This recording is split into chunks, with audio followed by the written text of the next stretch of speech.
Oh, we just thought we'd start just a minute early and let everyone get in. This has been a popular session today.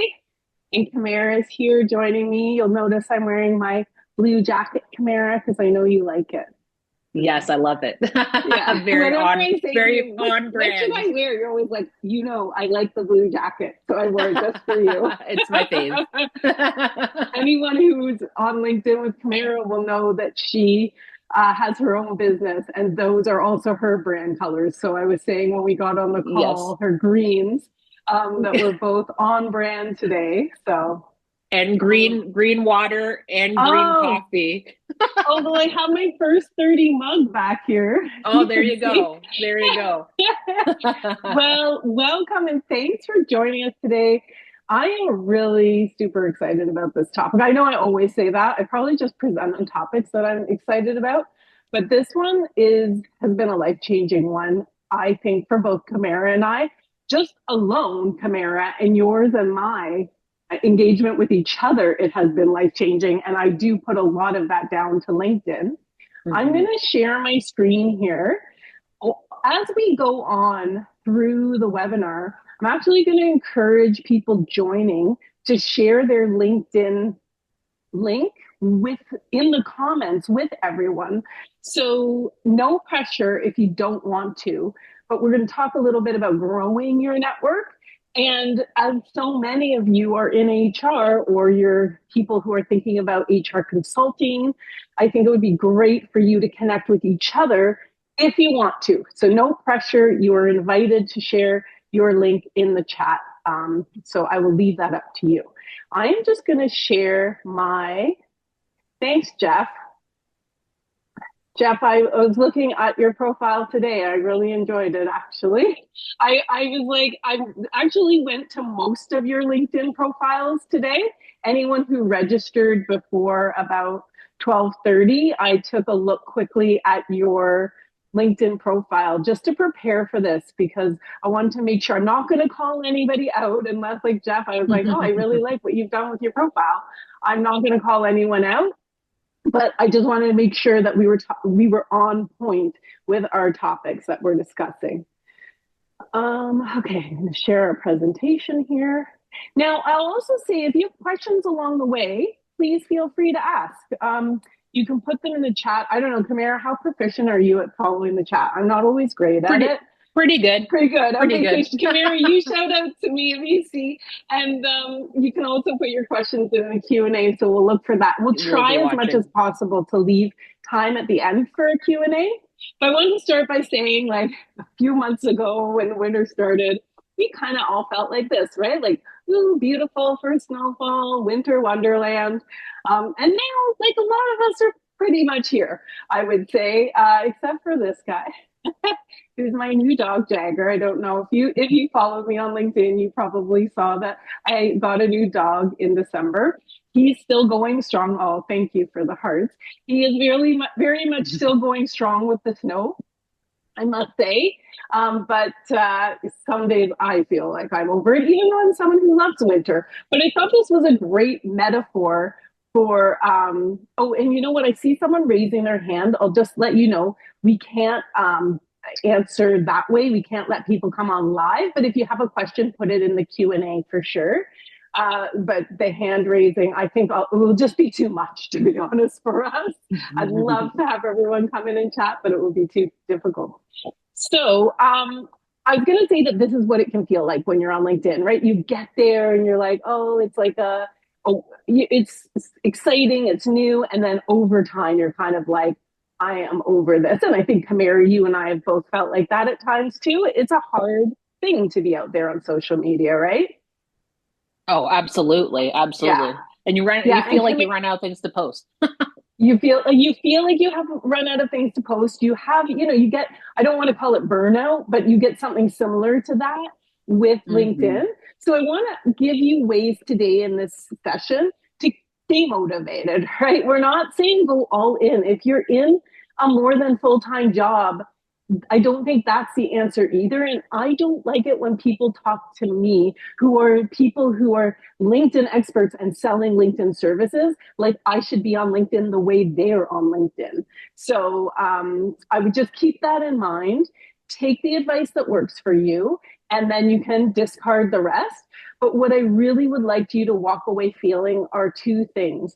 One is there are some things that I'm going to use this as a opportunity tool and a way to connect and build professional community. And I also want you to feel like, you know what, I got this. Like I can do a few little things that are going to make me more present and have more opportunity as a result of how I am interacting on LinkedIn. First, I just want to share some fun new news that First 30 has. Our onboarding buddy that I've been talking about for quite some time, technology takes time, has launched, has arrived. So if I'll show that to you in a sec. And then we also launched our Coffee and Law podcast, you might have seen. So our onboarding buddy, it's a very cool, simple tool which answers all of your employees' questions. It's AI powered. It was actually a Microsoft backed technology. It was, and you're probably all thinking, Amy, I didn't know you as a developer. I do have a partner who's a tech genius. So that's how it was built. I just built onboarding programs for years, and employee onboarding, as we all know, is always really tough to get right. And this, I think, is one solution that can be so beneficial both for HR and for employees. It's secure, there's no setup fees and no IT headaches, so it doesn't take much to set up and utilize. So it answers questions. I was thinking, Kamara, what's the most common question HR are getting right now? Where can I find my tax slips? And it can answer that for your employees. Here it is. You go to this link and you can download. And there's always a follow-up question, right? When it comes to tax slips, or where can I find our brand guide? You control the information that's put into it, and it's a closed AI, so nothing from outside can get in. And it can point to all kinds of information on your intranet, on your shared drives, or just Word docs or whatever it is you want to put in. Of course, we still have our amazing outplacement and career transition program, which Kamara and I partner on. And our starting price for that is $985. And all programs include live coaching. I'm actually hoping that from today's session, you get an understanding of the energy and enthusiasm and I want to say currency, but the current approach that we take with our outplacement program. We really know what we're doing, especially Kamara. Kamara, I hear good things about you all the time from our participants. She really leads our participant experience. And we're really happy with how that program's been going. So check out Coffee and Law. It's a workplace law podcast. You can find it on YouTube. We have, and Spotify, anywhere you get your podcasts. We have sessions on workplace investigations, employment contracts, termination contracts, so many things, everything that you can imagine. I think you'll really like it if you're in HR. This session is being recorded. That's a question that always comes up in the comments. So you can take the recording. I was also thinking I might get the transcript for you as well, because if there's things that we said that you want to remember, you can just pop that into a chat GPT, and then you can say, oh, Kamara and Amy were saying such and such. What did they say about da-da-da? And then it will spit it out to you, kind of like Onboarding Buddy. So that might be a good way to use this. So as I said, this is not about Onboarding Buddy, but I wanted to bring to life what LinkedIn has brought me. Onboarding Buddy is using a platform called Ask Me that I built with a friend of mine, Evan. Well, it just so happens that Evan and I actually connected over a decade ago on LinkedIn. We met, we've helped each other, we've become close friends, and now we're working together. And Meena Gupta, who you saw on my Coffee and Law, Gowling WLG, her law firm, sponsors that Coffee and Law podcast that we're doing. And Meena and I have also become close friends in real life. Sherry Engel, she is running the next session with me. You'll probably have seen us working together. She and I met in the comments in LinkedIn. And of course, Kamara and I, we didn't meet through LinkedIn, But LinkedIn really validated you for me, Camara. Not that I needed more validation because I'd already heard such good things, but we got on LinkedIn and years it was years I was chasing Camara to work with me on First Three. Yeah. She kept rejecting me very kindly. But finally she came along and said yes. And I hope that Camara, you got to know me better through LinkedIn as well. Absolutely. LinkedIn is really there to kind of do the talking when you're not actually talking in person, right? And so yeah, I loved getting to know you and the First 30 brand, and what First 30 was all about, and really making a difference in the placement space. And yeah, it helped. Building trust, right? Whether Yeah, it's me or absolutely. someone else, it's just about building trust. And these are just a small selection of people I've become close with through LinkedIn. So I want to start with a reality check. I was doing a podcast series called Your New Business Big Sister for a little while. And if you're thinking of starting an HR consulting firm, you might want to go and check that out because are two episodes about LinkedIn specifically. And so I'm going to put my big sister hat on here for a minute and talk about some hard truths when it comes to HR. I'm not saying I agree with them. It's just that they are the reality that we're seeing. For one thing, we know that most CFOs view HR as a cost center. Again, I'm not saying that's right at all because we know what HR put into the organization. It's often the case that organizations find out the mistake they've made after restructuring occurs and HR is impacted. But as a line item, that's what it looks like. Much of HR admin is moving to tech. So some of these roles, like in every department, are going to disappear. There'll still be different HR roles around, but you have to really be honest with yourself about what kind of HR are you working in right now, just like anyone in any function. Mergers often result in downsizing of HR because HR is duplicated, right? So you might merge with an organization that has HR, and the organization may opt to keep a few people from that organization and a few people from your organization, but there will be layoffs in the HR space as a result of mergers and acquisitions, which are happening increasingly. This is what I'm coming to terms with, Camara, as I'm at middle age now. But ageism exists. And the reality is we are all getting older. And I see people overly confident out there. And I mean, I love confidence. I love to see that. But they get complacent. And complacency gets more and more dangerous the closer and closer you are to middle age, because I have some amazing career professionals in my network and are close friends of mine and are really experiencing this now. They moved away from LinkedIn, they moved away from networking because they felt safe. Things happen as they so often do. And now they're desperately trying to catch up and having such a hard time. And I don't want to see that happen to anyone who's here today. A feeling of security in a role is a false sense of security. Unless it's your own business, even then, listen, I run my own business, and even then, I don't take anything for granted. Every day, I'm kind of hustling, right?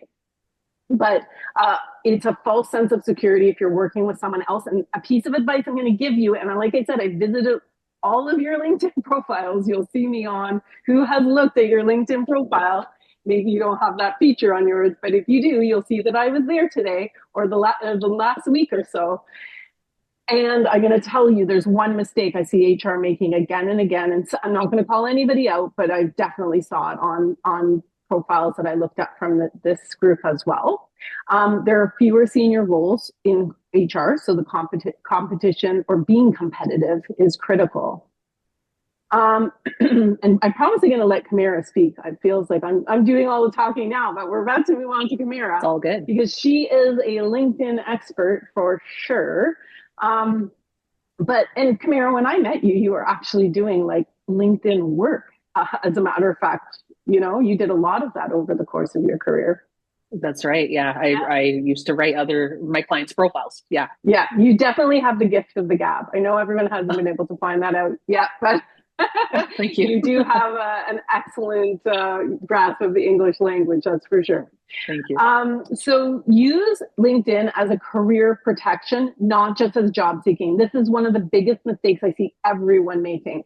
It's like I actually can tell you when members of my network are feeling insecure or about to get laid off because I suddenly see them appear on LinkedIn. I'm like, oh, they've never reacted to any of my posts before. And people are paying attention to who's reacting to their posts. That might surprise people. But even the people you think are, on top of the world and doing so well, they are still looking at who is reacting, and they're making not a mental note, but you keep coming up to them whether you're engaging and communicating or not. To build a reputation, not just a profile, it's very important. So think about who you want to be, and we're going to talk about that a little bit.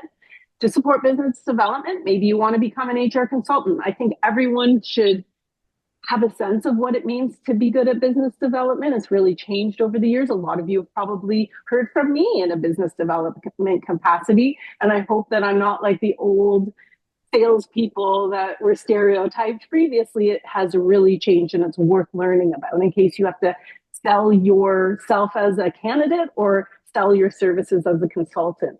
Use it to build community, which I would say Kamara and I have both done very, very well, and it's really changed our life. Okay, so I was going to say, you might have noticed I checked out your profiles, and here are some of the biggest things that I want to talk to you about that are kind of going on. Kamara's laughing because she just like could not believe that I did this in the last few days. Yeah, like, it's amazing. Why do you do that? Well, because this is our community. And like I said, I want to see people in this community succeed. So you have your profile picture and there's a background picture. And that background picture is so omnipresent when people are looking at your profile. It kind of glares right back at them. So many of you, and I understand it, you might be in talent acquisition, but using your employer's background is a risk, because what you're doing is their brand is overriding your personal brand. And I remember being in the corporate world where I had a lot of success in terms of having a ton of career opportunities. And people would always comment to me, Amy, I don't know. I was then called Insights Amy, so I did market and employee research at the time. But they would say to me, I don't even associate you with a company. And I've worked for Rogers. I've worked for Unilever. I've worked for the Wrigley Mars organization, big known brands. And nobody was associating me with those. They were associating me with my intellectual capital and my own personal brand. So if you have that as your background picture, I'm really going to advise you to rethink that strategy, unless there's some reason. Maybe there's some reason you have it. I don't know. But I really do think you should rethink that as a strategy. Lots of reposting going on. So I think that that's not necessarily a bad thing, but I think we need to do a little more of actual posting content made simple, not every day, maybe once a week. But I'm going to talk to you about some tricks for that is going to make it easy. Posting about roles and your current employer. So again, nothing inherently wrong with that, but you're just posting about news from your current employer. You're again promoting their brand over your own. No profile. Unless you were coming to me incognito. A few of you don't have profiles. So if you don't have a profile, now's a great time to start, right? So that is something I would think about. Inconsistent experience content. Kamara is going to talk a bit about this in a minute. But it's just like one role you have a ton of information for, the next role you have a teeny tiny bit of information. But Kamara knows this best, so I'm going to leave that expertise to her. So that's what I noticed when I was looking. If you have any specific questions for me about your profile, you're welcome to reach out to me. Of course, I can't go through it and do an audit, but I certainly could give you a headline. Okay, so 6 LinkedIn practices that will, not can, but will change your career trajectory. We're going to start with Kamara's area of expertise on building and updating your profile. I would just say overall, it's really important to have a professional and current. I shouldn't have said or, really and. That was my mistake. And current within the last 5 years or so, right? That seems like you. And Kamara, tell everyone the advice you give to our participants, because I actually was working with one of our participants too that you'd been coaching, and I was Mhm. like, I said to him, "Oh my goodness, I absolutely love your LinkedIn profile picture," and it was because of advice you gave him, Kamara. So you take it from here. Oh, that's great. Well, I don't think we need, I think oftentimes when we think of our profile photo, we think, oh, we got to go and we got to spend money on headshots. So that's not what I subscribe to. I think that you can have anyone take your photo. I've had clients have like their 8 year old take a good photo of them. And there's just a few rules of thumb that I like to recommend for profile photos. It's to stand against a neutral background. So that could be a white wall, could be a brick wall. We just want it to be non-distracting. We don't want other people to be in the background, objects, paintings, things like that. Stand against a neutral background. Wear what you would normally wear to work.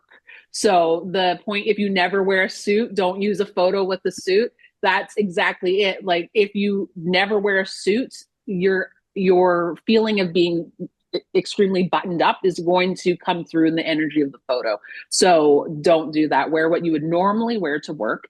And so you're going to look directly at the camera, and we're going to frame from shoulders up, and you're just going to smile. And that's really it. It's not overly complicated. And you don't have to spend money on it. We just want to make sure someone else is taking this for us. So we're not using selfies. And we want, if you have a tripod, that could work for you as well. And we just want to make sure that nothing is distracting from our face, because that's what we want the viewer to focus on. I'm going to tell you a couple little hacks I learned, Kamara. One is, if you say you don't think your photo looks polished enough, you can put it into ChatGPT and say, make this look like a professional photo. It doesn't always look exactly like you. So that's what I would say. Like, you're looking at your own photo. But I did it with a photo of a friend I needed, and it came out beautifully. The other thing is, if you don't like the background on Canva, probably even the free version, you can load your photo up in there, take out the background, and just put in a fake background of whatever you Okay. want if you're good with those tools. I use something called Venngage, which I love. Um, we're going to talk, I think, a little more about, the banner. So again, the banner is the one behind you. It can be simple, an expression of the work you do. You can get free photos on a site called Pexels, PEXELS.com. If you need photos that you can use, something simple, not too busy. The headline that actually says what you do. I think, Kamara, you're going to talk a little more about headlines in a minute and the about section. So I'm going to leave it at that. But let's go over, but I would say with your profile, build and maintain it like you need it tomorrow, because you never know when you're going to need it tomorrow. In the work Kamara and I do, we know that better than anyone. And listen, I started an outplacement company because I had been laid off twice, and that really impacted me and totally changed my perspective of outplacement and of the workforce as well. Okay, For sure. on to you, Kamara. So tell us Okay. about the LinkedIn headline formula. Sorry, that was my typo on this slide. I want to say, even though it's Kamara's slide, the dot not being after the one with me, because I Oh, was that's putting it okay. together quickly. That's okay. But before I get into that, I'm just looking at the chat, and Ruth was asking for the links to Pexels, which, Jeff, thank you for providing that. And I think we also mentioned Canva as well as possibly some other links for supporting our profile photos. So is that something we could maybe add in the email? Sorry, what was the second? Sorry. The links to the tools that we just mentioned in the last slide: Pexels, Pexels, Canva. and Venngage. Yeah. So yeah. Jeff provided Pexels, a Venngage. Yeah. So can we provide those in our follow-up email to folks? Sure. And I hope cross my fingers, I'm going to remember. But I will do my best to remember. If I've forgotten and you need them, just email me and I'll send them. Okay. No problem. Fantastic. Great, but beat us to the punch. Put Venngage in the chat. Thank you, So yeah, and Nina put Canva in there. So the chat is amazing. Thank you, team. All right. So let's talk about LinkedIn headlines. So the LinkedIn headline is an incredibly important field on your profile because it is really kind of serving as like that marquee that maybe can entice people to click and read more of your profile. So we really want to try and nail this as best as we possibly can. The problem with LinkedIn is if we use its default, it's boring and dry. The default is literally your current role and where you do it. So it's very uninspired and provides no insight into the type of professional you are really, unless your role is quite clear. But it also doesn't provide any insight into the main solution that you're known for creating or the main difference you're known for making in your job. And that's really the key factor within the LinkedIn headline that makes your LinkedIn headline something that is going to attract more reading of your profile and hopefully lead to an actual connection. So the formula we do recommend is type of professional you are, so your profession, so something like HR business partner, followed up by a short sentence around the main solution you create or are known for creating or the main difference you're known for making. So HR business partner, known for advising key stakeholders on driving people-focused strategies or something like that. So we don't have a lot of room to play with. We do want to keep it short, especially when we give consideration to how our headline will be displayed on mobile devices, because that's how a lot of people are viewing our profiles. But just giving a really short synopsis of kind of what your reputation is as an HR professional. Tamara, I have a funny story. So when I was sending out this invite, I was obviously, I'm very targeted. When we send out these invites, we don't want to be sending them to people who are not, going to be interested in it. And as I was going through, I saw one that said a headline that said, dog mom coffee lover. I was like, oh, I'd have a lot in common with that person. That's you. Yeah, exactly. It's me, but it's not my headline. But the reason that's a problem is maybe she would have benefited from this session. For instance, just one thing. I'm not saying that it's everything. It's not a job, right? But who knows? And now she'll never get invited. None of us will ever know is the point. Yeah, that's really unfortunate. And one thing that I should mention is in having an updated headline, you're not necessarily telling people that you're job searching, right? It's just really giving that short, sweet kind of personal brand in that section so people know what you're all about. One thing I also want to caution folks on is using the LinkedIn headline for like including a bit of a keyword soup. So you often see, like, if it's someone in my profession, job search coach, resume writing, LinkedIn writing, cover letter writing, et cetera, et cetera, et cetera. We don't want that. Just give the it's called a headline for a reason, right? Give the headline and let's keep it moving. Okay, full confession. I probably have to do a little work on my own headline. Oh, no, that's okay. I think we're all here to learn, even me. But I will say that it can make, I didn't see much of that headline soup that you talked about when I was looking through. So that's really good. That's good. Yeah. Oh, sorry, I'm trying to drive here. Okay, the about section. Yeah, so the about section, I have a lot more to say about this because it's a much larger field. It's basically 10 times the size of the amount you have available to you for your headline. So the about section can be kind of intimidating because it is just a huge block of blank nothing, right? So, but this is really something that we can use to our advantage. So if we just click forward, we'll present a few like do's and don'ts. So what I see often and what I really hope people will move away from is using the summary or about section to talk about themselves in third person, like a third person bio. Like LinkedIn is social media, the keyword being social, right? And so nothing is less inspiring than going to someone's personal LinkedIn profile and seeing them talk about themselves in third person. It just does not connect. Feels weird. Because you're looking at their picture at that very moment. You feel like you are with them in a way. Yeah. Right. Like who talks about themselves in third person in a conversation, right? Right. You know? Right. You can imagine someone doing an Instagram post and saying, Amy was out with, Yeah, exactly. So we want to avoid writing in the third person. But what can we actually do with this big block of free space? So we're going to write it in first person. In fact, I do recommend that aside from the headline, everything else we're writing in first person on our profile. Some ideas for what you could write about in that summary section. I'm dating myself by continuing to call it summary because I'm like an early LinkedIn adopter, but it's now about section.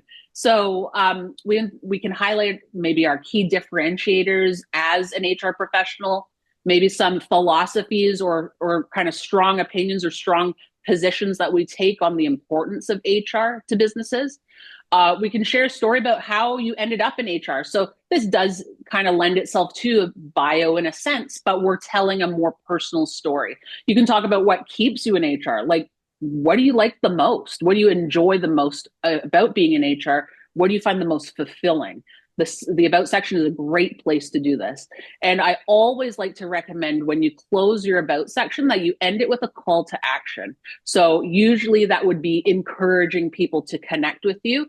For my job seeking clients, I recommend including email address here as well, because that gives, let's say a recruiter maybe doesn't have recruiter level of LinkedIn and they want to reach out to someone, or they've run out of in-mail credit on their premium account.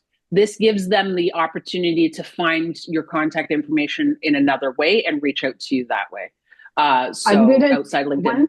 One thing I will mention is I think that it would put a lot of fear into a lot of HR professionals to put their email address in, just because there's so many people reaching out to them about roles. So totally for job seekers. Yes. Yeah, for job seekers. For job seekers, if you're looking for a job, absolutely. Yeah. If you're in HR, you might be inviting a lot of solicitation. Not unless you're job searching. But listen, there's a lot of people here I saw that are looking for work, so I think it's a very good piece of advice. But if you're listening to this feeling like, oh my goodness, I would never do that, we totally understand why you wouldn't do that. Yeah, absolutely. Yeah, absolutely. Okay, so let's talk about your experience section. So we talked about headlines, super important. By the way, it's a very searchable field, so that's also why it's very important. Summary, really. Yeah. Sorry, go ahead. Oh, I was just going to say, and also just like make sure you have an about section, because a lot of people don't even have an about section. And I feel like they're missing out with that. Sorry, go on. Totally. Yeah, no, thank you. So summary, again, I said summary. About section is very important, not as searchable as the rest, but the experience section is also a highly searchable section of your profile. So we need to nail this too. So with our experience section, you've probably noticed profiles that you've been browsing where there is a title, company name, and then a gray blob. So no logo, just the gray blob or the gray blocks that are supposed to represent, I don't know, office buildings. So in every possible instance, we want to make sure that we're linking to company pages where our employers' company pages. And this is for, aesthetic reasons. So it looks good on your profile, but it also helps from a networking perspective. So that's legitimization and legitimization. Yeah, absolutely. Even when I started First 30, I made the little icon, the page, so that the icon comes up. I did actually notice that in a few profiles that I looked at, by the way. So your company probably has a LinkedIn page. So make sure that you've updated it, because a long time ago, the company didn't have that. So if you've been in your role for a long time, you might not have it just because you haven't updated that section. Sorry, that is something I did notice. Yeah. Yeah, exactly. If you're starting a consulting firm, then I would recommend create a LinkedIn page and a little icon for your consulting firm, so that you have that. Again, it legitimizes your own business as well, because we have a lot of HR consultants that signed up for this today as well. Absolutely. And it's super easy to set that up. I mean, we've both done it. It's free. Just do it. I just did it today, and people are congratulating me on my new role at Coffee Unlock. I saw that. Yeah. If you have worked for a company where they have a company page and it's not updated on your profile, it's really easy to add it in. You just go into edit mode on your profile, delete the company name, start retyping it, and LinkedIn will prompt you with the company page, presuming it exists. Yeah. So on the experience section, we're obviously filling in our titles. We're linking to the employer company pages. And then we come up to the descriptions for each role, which is another free-form field. So what do we fill with that? What we're not gonna do is copy and paste our resume into those description fields. That's just boring and uninspired. Again, this is social media. So if we carry on to the next bullet, and the next bullet after that, what we can do, again, we're going to write in first person. We can share a couple sentences, let's say, about your core mandate or responsibilities in a particular role. You don't need to list all your responsibilities. Just give like a little summary of what you were tasked with in that job. Then you might want to include a few bullets highlighting top accomplishments. You don't need to include all of your accomplishments. And then you might want to close with something that's a little bit more personal. And some ideas for that is what you're most proud of doing in that particular job, what you enjoyed the most about that particular job, or especially for earlier roles, how that job prepared you for where you are today or prepared you for your current career trajectory. Yeah, and I think that a lot of people that I saw today, Camara, were also in really good jobs right now. And I'm glad you're here still. And I'm glad you're hearing all of this because, like we said, we want to prepare our LinkedIn like we need a job search tomorrow. And you're going to have this recording to access. I'm going to put it up on YouTube for you. And I'm going to give you that link and you're going to be able to access it anytime. But there's no better time than the present while this is all fresh. And you just never know what can happen. And I really, hope that you're able to take some of this information, even though you don't feel like, oh, I don't need a new job right now. Who knows? So this is really good advice, Camara. Thank you. So the second thing when it comes to putting together your LinkedIn presence in general is really to think about how you want to be known. I wrote a book several years ago called A Spark in the Dark, and it's all about having a successful career in a reorg world where we're constantly losing and changing our jobs. So I did encourage readers, and I did this myself, to work to build the reputation that you want, because you do have, it is curated content, right? So you do have control over what people see. So if you want to think about when someone sees your name, what comes to mind? When someone even sees your picture, what do they want? Do you want to be, professional? Do you want to be seen as more relaxed? Like some people work at Mac and love working. Well, I'm saying don't take on your employer's brand, but maybe you work there because you're outdoorsy. So maybe you want something more like that. What topics or themes do you want associated with you? Like Camara and I certainly want trust and credibility associated with us. I certainly felt that with Camara in her profile. I saw you had so many good comments on other people's content, Camara. So I actually did notice over time. And of course I do today because LinkedIn sends me your content a lot, which is great. But I saw you commenting and I was like, she isn't just an expert. She is the leader in this field. And that's why I wanted to work with you. So you want to think like, what do you want people associating with you? What do you want recruiters and peers to remember? And I can tell you right now that the three things I want associated with me, I'm not sure I succeed every day, but I want to be seen as sincere, as strong. And if you know me, I make your life better. Those are three things that I always think about in pretty much every interaction because I believe that is who I am. But I'm working to be that person every single day, even in difficult situations. So self-branding hack is just ask some people who you trust about who you are. Like ask them to give a sentence or three things to describe you, or six things, and listen for themes. Be honest with yourself. If you have a reach goal in the book, I actually talked about someone who is aspiring to have grace. And it just reminds me of the Seinfeld with Elaine, like that episode where someone said she was without grace. But if you're clumsy and disorganized, like maybe grace isn't where you can be tomorrow, but maybe you can look in control, right? And then as you're working to create the image of grace over time, You just have control. So you're on time. You look organized. You just start to build a life that creates the image that you want to have. Life is a journey, right? So we can change over time and we can create the person we want to be. We have a lot of control over that. Okay. And then the third thing is don't just post, right? Engage with other people. I do see this as a mistake that a lot, and I see it funny. Kamara, you probably see this too. I see this a lot with people who post a lot. They just mm-hmm. don't seem to engage. And I will say there are days that I will not post intentionally, but I will still spend the same amount of time on LinkedIn engaging with other people's content, because LinkedIn can be funny with its algorithm, which is always changing, which Kamara is a real, I always call Kamara if I need some help with what's going on. Because she actually, fun fact about Kamara, you were a LinkedIn voice for a top LinkedIn voice for several years. Our lives have changed so much since we first met, and you're very busy with First 30. So you haven't been able to dedicate as much time to that.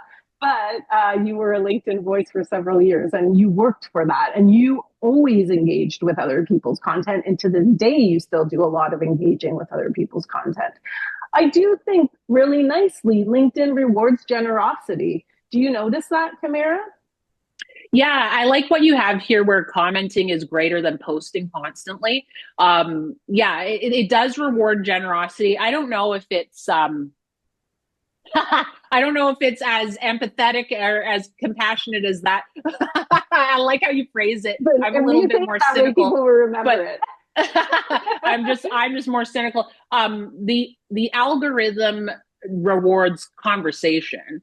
It likes commenting. So there's kind of it's not talked about very much, but there's kind of this scoring system running in the background with LinkedIn algorithms, with the LinkedIn algorithm, and it's basically scoring interactions to a certain extent. Commenting, even though it might be a very low effort, is considered one of the high. It scores as one of the highest it receives a high score when it comes to interactions, and like if we think about it logically, more comments means more eyeballs longer on the screen, which means more ads can be put in front of you on LinkedIn, right? So that's right. Really what LinkedIn is going after. So it does reward you with more visibility. If you're trying to amp up your visibility, commenting is a really good way to do that. And the other thing is, if people comment on your post, I try to do this. Sometimes people comment on my post really late and I miss. So I apologize if that's ever happened to you. But I always at least try to acknowledge when other people comment on my post, because I appreciate it. I appreciate the engagement. And I also notice that there are some people out there that I'll comment, and I did it a few times and they never even react. And I just stop engaging with them, and then they go out of my feed. So it's really important, especially if you're moving into a consulting, if people comment on your post, make sure you acknowledge that engagement with them and just support others. I just think that's the right thing to do too. It's like if you see that your friend has started a business or they've got a new job or whatever, it's just nice to support people when you can. And it's nice to do, but it also gets noticed. Oh, I see a heart there. Thank you. People notice consistent engagement. Okay, I'm going to say something, and this really does apply to HR leaders, okay? I think people also notice too much engagement. You know, Kamara, there's some people who are in really big HR roles who do post a lot, and it's not that their content isn't great. I do hear the comment from time to time, how does that person have all this time to be so present on LinkedIn if they have such a big role in a company? Listen, they may spend their weekends putting together content. You can schedule content on LinkedIn. If you don't know how to do that, you can Google it or chat GPT it. But you can look up how to do that. So maybe they're doing that. But the thing is, even though they may be doing that, I think there is a little bit of judgment out there about how they're managing themselves on LinkedIn. And sometimes it can be like, you know what? This feels like too much. It feels like maybe they're, and I'm not saying they aren't, but that's the perception that is being generated about them. Connect and build your network. So if you're sitting here today, I noticed when I was going through people's LinkedIn profiles, some people have a huge network and some people have a smaller network. So how do we build up our network? Because people can be shy about connecting with other people. So I would say that past colleagues are a really great place to start. If you're not connected with a lot of your past colleagues, look them up. If you're new to the workforce, or you're not new to the workforce, but you're just looking to build your community on LinkedIn, look at old schoolmates. And when I say community, I really do mean professional community. I know, funny, Kamara, you and I are seeing this too. It's like some people start to use LinkedIn as more of a Facebook. On Fridays, I take a little bit more liberty with my post, but Me too. because I want people to know who I am, right? Like you Yeah. do as well. But we definitely want to be using it as who we are professionally and putting that person forward. So when I say old school mates, like those people or alumni from your college or university, those can be really great people to look up. And LinkedIn makes it easy because they will have people who like Queen's University or U of T or York. You can look it up and maybe find people that way. Vendors and partners, Kamara and I, you can connect with us if we're not connected. I think I'm connected with most of you. And those, I did go look at your profiles. So I did send some of you connection requests today. The other thing is, I find like over the years, even when I was in corporate, some people were so cagey about who they would accept into their network. And it's okay to have standards. I'm not saying don't, but like used to be that people would say, oh, I can't connect with you unless I know you in person. And I've told this story before, but I had one person, actually, I saw him commenting on someone else's post today, just oddly enough. But he would kept saying to me, well, we have to meet. Like, let's meet for coffee or lunch. That's fine, but it shouldn't be a prerequisite. Like we were working in the same industry at the time. There was a lot of good, and I'm like, why am I working? I don't care. Like, if you don't want to connect, don't connect. All for a LinkedIn connection request. Yeah. And it's so funny because I just still see that person because we had so many connections in common.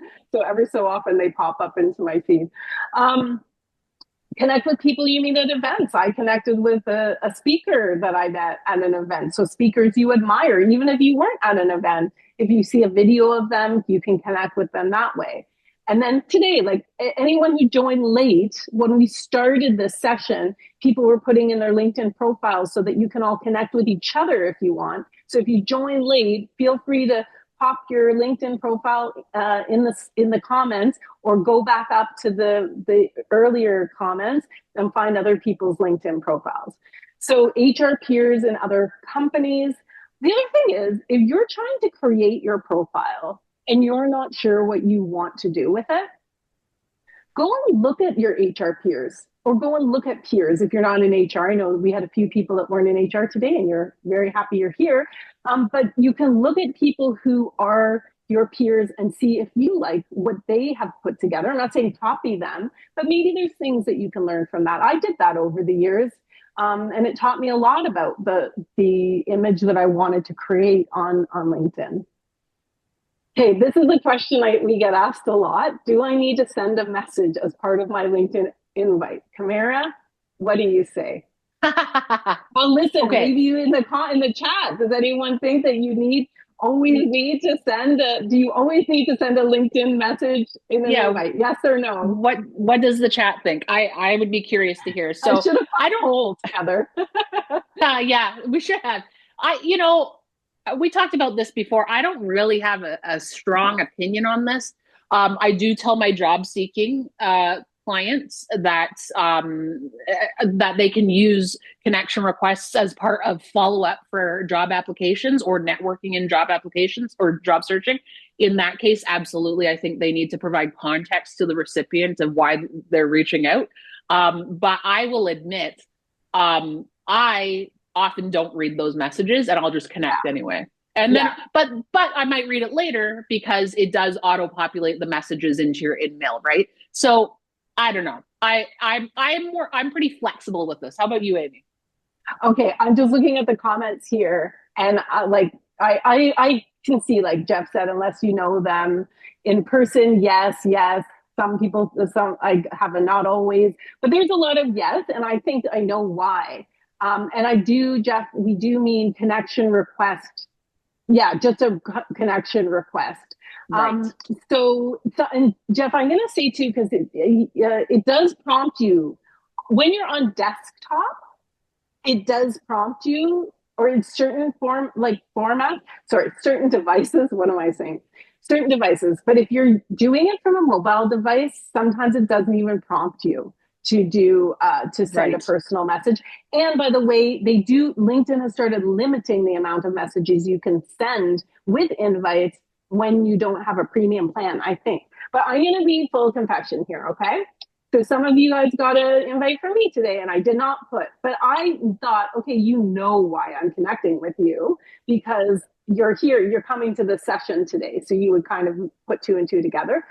If I'm connecting with people in HR space, I don't put a message.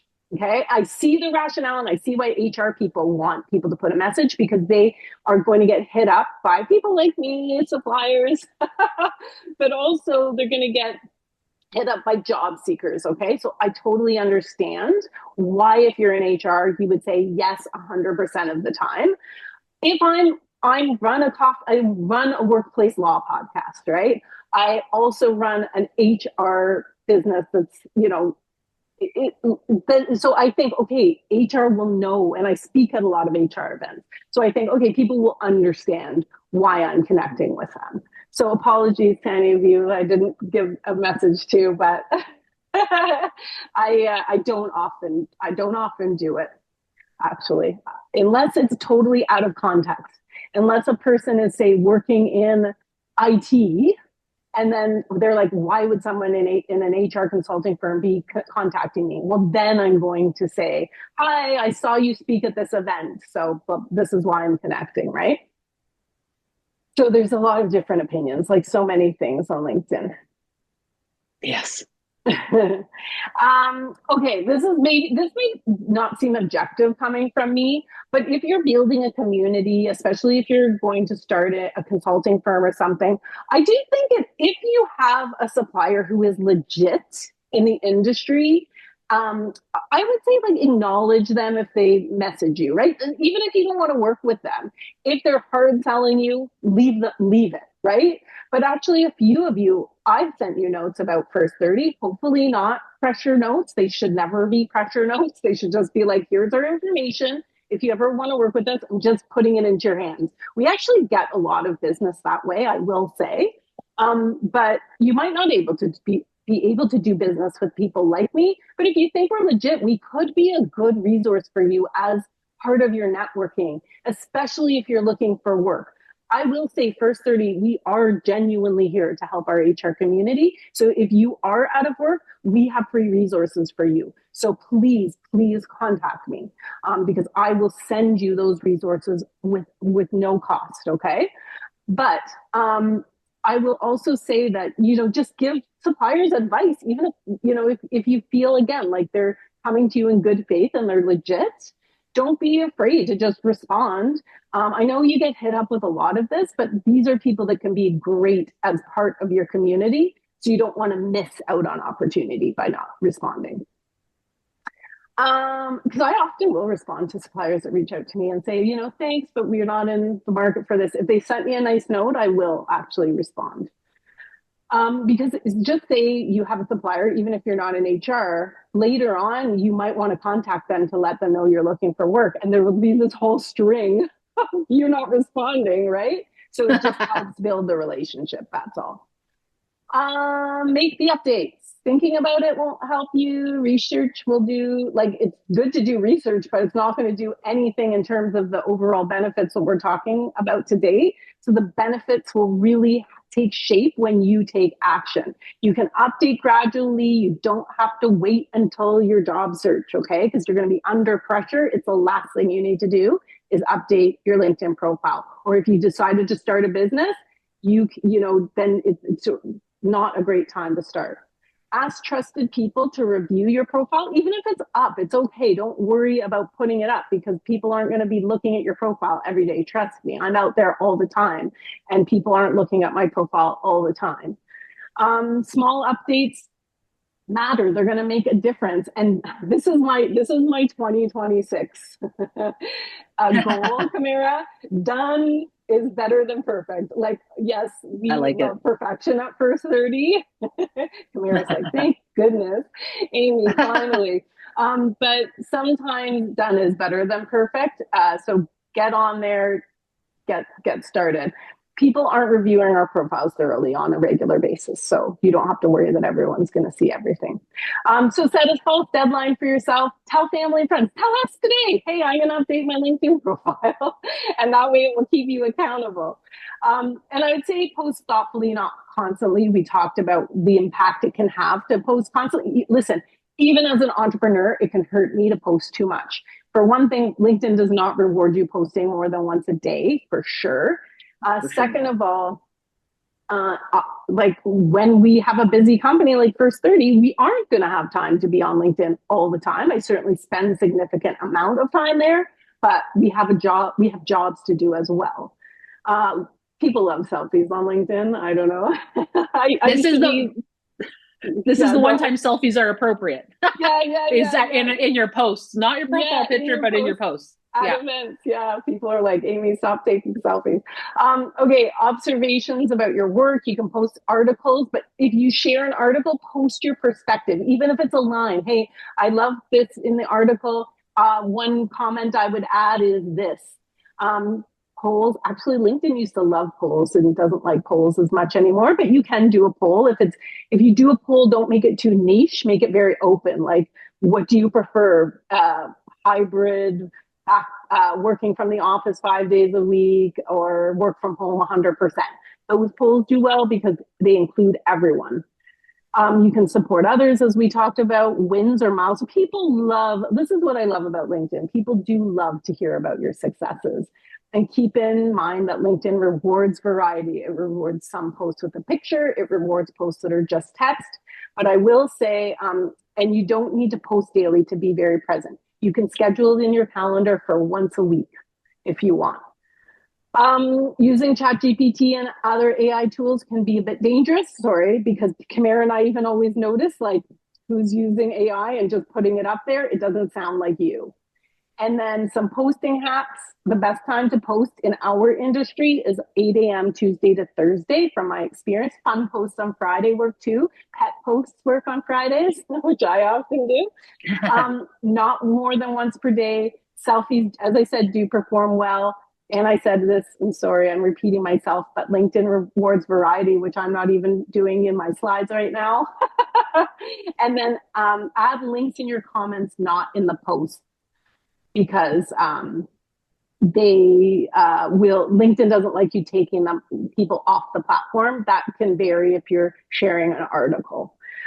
If you run a business with a LinkedIn page, like your content from that page immediately. People don't like being the first to like content, by the way. So that actually helps. And you can even like the content yourself for better visibility. LinkedIn will push it back out to your network. Okay, I'm just going to go through this really quickly because I know we're coming up to the end, but book 30 minutes in your calendar twice a week. Go to LinkedIn React in downtime while you're at your kid's hockey game or something. Make it part of your commute. Make it easy for yourselves. And remember, some days you're the hero, others you're the zero. That's just what happens on LinkedIn. You'll see some of my posts will get so many likes, and then some are just like, oh, it's like, did I even post at all today? So it's a funny thing, but just, it's okay. Okay, you can send me your questions. I apologize for not doing that. But Kamira, can you just add the link to our next webinar? Yeah. We're going to be talking about onboarding, 10 powerful ways to improve onboarding, with Sherry, who you saw at the beginning. And I will send you a few things. So I'm not going to overwhelm you. I'm going to send you 2 emails. One I'm going to send today with a few follow-ups from this session, just about our programs, and an invite to that next session in case you miss it in the link here. And then the other thing I'm going to send you next week is the recording. I'm going to try and remember to include Venngage and Canva in there, where you can put your pictures in. And then just as a reminder, you can put your pictures into ChatGPT, and ChatGPT can do some of the work for you as well if you like that. But yeah, I think that I want to thank you, Kamira, so much, and just remind you to connect with us on LinkedIn. If we're not going to accept if you want to, no pressure, except my invite, Kamara's invite, anybody else's who's from the session today. But I hope that you found this useful. I just have to say, I love what LinkedIn has brought to me. I don't love LinkedIn every day, but I love what it has brought to me. And I love working with you, Kamara. And without LinkedIn, we would not have found each other, or we wouldn't have really connected on the level that we have had the opportunity. And even people who are in this session today, I had a quick look at who was joining. So thank you so much for joining today. Yeah, great interaction. Thank you. Thank you for allowing me to share my thoughts and allowing me to join. I just noticed that there was a question in the chat, a couple questions. Jeff was asking about. Do you have time to stay on the line? Listen, I'm going to say bye to everybody. And if Kamara, can you stay on, or do you have to get going? I have time. Okay. One question was asking if the chat would actually be sent with the recording, because there's all these profile links, right? LinkedIn profiles. Okay, listen, I can't send the chat because then it shows everybody's names and the questions they asked and the comments they made. So we wouldn't send the chat. But if you just stay on, you can, I don't know, quickly connect. I can see if I can do my best. Oh, you can also go on LinkedIn to the event, and you can find a lot of the people that signed up for this here as well. So I don't know that there's a perfect answer to that. I just can't send out other people's information or emails. Sorry about that. But I'm sure you wouldn't want me sending your information. Doxing everybody. Yeah. No. I just don't know how everyone feels about it, because some people, so yes, I unfortunately won't be able to do that. But if you can collect as many of the links as you can right now, that probably is the best way to do it. We can stay on for a little bit, probably, while people do that. Stay on, so you have time to go back. And if people have any specific questions, you're welcome to ask them in the chat, and I'm happy to answer them right now. Yeah, well, I wanted to circle back to one of Jeff's questions. Sure. He says, tough question, pay for premium or not? Is LinkedIn a pay for access platform? So I know you've got an opinion on that. I have premium and I have opinions. So what do you think, Amy? Oh, you're putting me on the spot? Oh, listen, okay, I can go first. No, I'm happy to. So obviously run a business. So there's times when premium, you'll see that I don't have premium right now. I at one time was sending a lot of messages on LinkedIn, so I kind of needed premium or it would cut me off. But I have no opinion. I think it's expensive for what you get. I think that's the only opinion I have.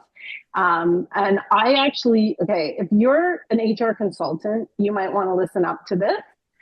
There's a tool called Wizza. Kamara, you know I love Wizza.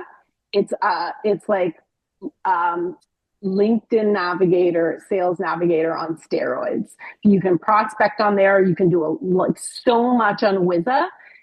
So I do recommend checking that out. It's WIZA. That is where I put our investment. It's just Wizza here. I'll put it in the Wizza. I think it's just Wizza.com. And you can go on Wizza, and it is life-changing. So I don't have an opinion. I think LinkedIn maybe can be great. LinkedIn Premium can be great for some people. It's just not something, sometimes they'll use it, sometimes they won't. They'll give me a month free. I'll use it then. But I don't use it all the time. Mm-hmm. And I have it now. I got it for free though, being a LinkedIn top voice. So that's a nice perk. Yes. So I'm with you, Jeff. I would not pay for it. Especially if you're a job seeker, I would not pay for it. I've seen so much success with the absence of premium. I can't justify the cost ever. For job seekers. When you're a job seeker. Yeah, exactly. If you are in a position where you do need to send a lot of messages, like Amy was mentioning, then it might be worth it. especially if you are using LinkedIn for prospecting, although Amy mentioned Wizza as being a really good tool, which it is. You really have to weigh the pros and cons for yourself and the cost effectiveness of it.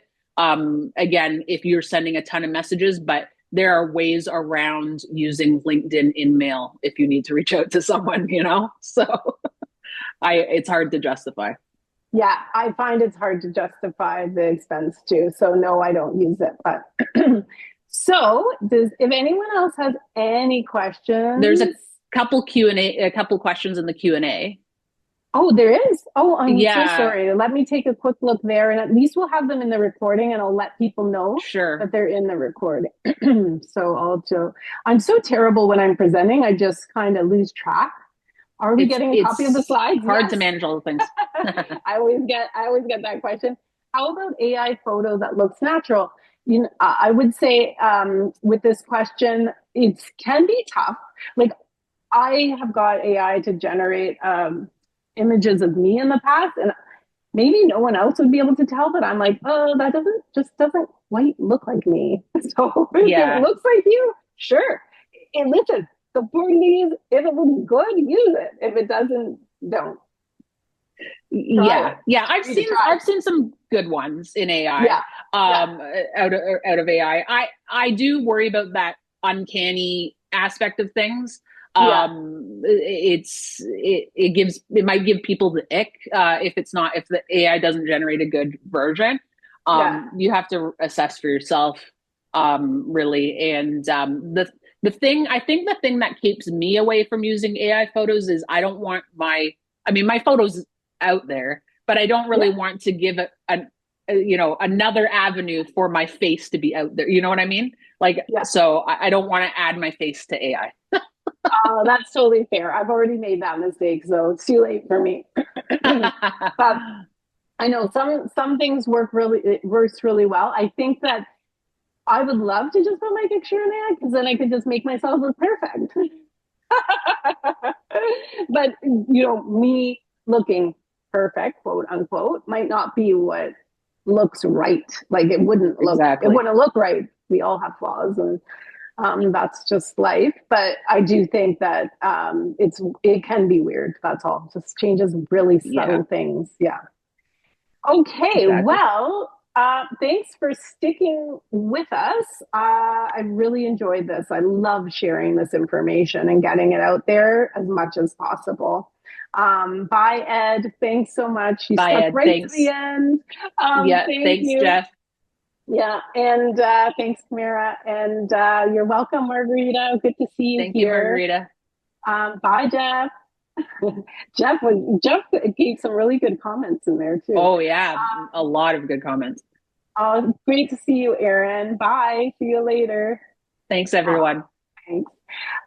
Okay, we're gonna go now. So have a great day, and I hope we see you at the next one. Bye bye for now.